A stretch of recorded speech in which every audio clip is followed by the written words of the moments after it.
बड़ी खबर आपको बताएं कि फरीदाबाद की फास्ट ट्रैक कोर्ट ने निकिता के हत्यारों को उम्र कैद की सजा सुना दी है और कोर्ट ने दोनों दोषियों तौसीफ और रेहान को उम्र कैद की सजा सुनाई है। शुक्रवार सुबह ही तौसीफ रेहान को फरीदाबाद की कोर्ट में लाया गया था, जिसके बाद सजा पर बहस भी पूरी हुई। तौसीफ रेहान के अलावा इस मामले में अजरुद्दीन नाम के शख्स पर भी आरोप था, हालांकि उस पर आरोप सिद्ध नहीं हो पाया था। इस वजह से अदालत ने उसे बरी कर दिया।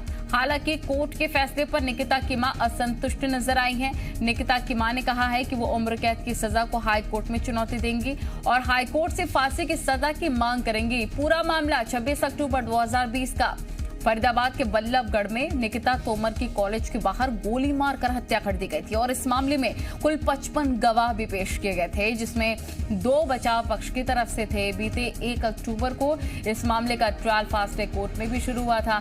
इस मामले में 3 चश्मदीद गवाह भी थे। दोषी तौसीफ 12वीं कक्षा तक निकिता के साथ ही पढ़ता था। तौसीफ निकिता पर दोस्ती के लिए दबाव डालता था। तौसीफ ने साल 2018 में छात्र का अपहरण भी कर लिया था, लेकिन बाद में समझौता हो गया था।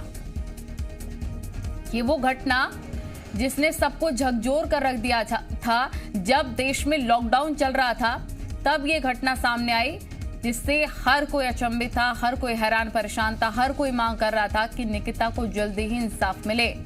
तो उम्र कैद की सजा हो चुकी है। हरियाणा के फरीदाबाद के निकिता तोमर हत्याकांड में उन हत्यारों को उम्र कैद की सजा।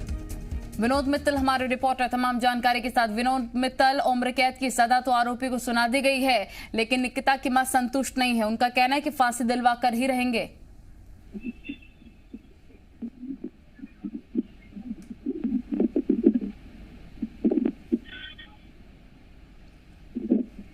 विनोद, आप सुन पा रहे हैं?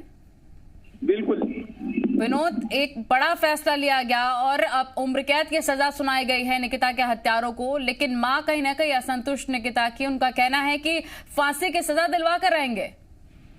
ये बिल्कुल केवल ना माँ ना पिता, जितने भी तमाम जो निकिता की हत्या से आहत लोग थे, जितने भी सभी लोग इसी की बात कह रहे हैं कि भाई जो बेशक कोर्ट ने आदेश कर दिया है, लेकिन वे कोर्ट के आदेश से जरा भी संतुष्ट नहीं है।